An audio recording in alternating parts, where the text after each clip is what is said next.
উম্মত তুমি জানো না আমি যে তায়েফের পাথরের আঘাতে পুরা পিঠ চালনির মতো ঝাঁঝরা বানায় ফেলছে আমার? শোনো নাই তুমি? আমারে যে উহুদের ময়দানে দান দান শহীদ করে রক্তাক্ত করছে, তুমি শোনো নাই? আমি যে 14 দিন পেটে ক্ষুধার তাড়নায় পাথর বাঁধছিলাম, উম্মত তোমার মনে নাই?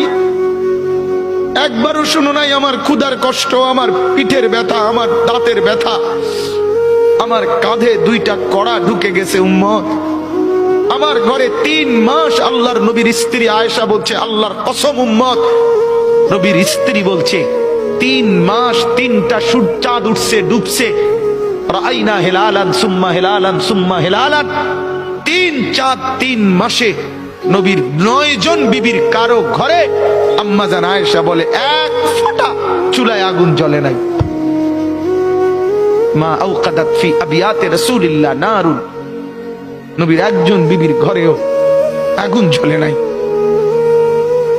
আল্লাহ নবীর স্ত্রী আয়েশা একদিন বলছিল নবীকে পিঠে হাত বুলাইয়া, ইয়া রাসূলুল্লাহ, স্বামী আপনার পিঠ ছিদ্র ছিদ্র কেন? পুরা পিঠ চালনির মতো ছিদ্র ছিদ্র কেন? আপনার কি ছোটবেলায় বসন্ত রোগ হয়েছিল, গোটা হয়েছিল? আল্লাহর নবী চোখের পানি ফেলে বলছে, আয়েশা তুমি জানো না আমার এই পবিত্র দেহে তো কোনোদিন মশাও বসে না, মাছিও বসে না, পোকা বসবে কেমনে?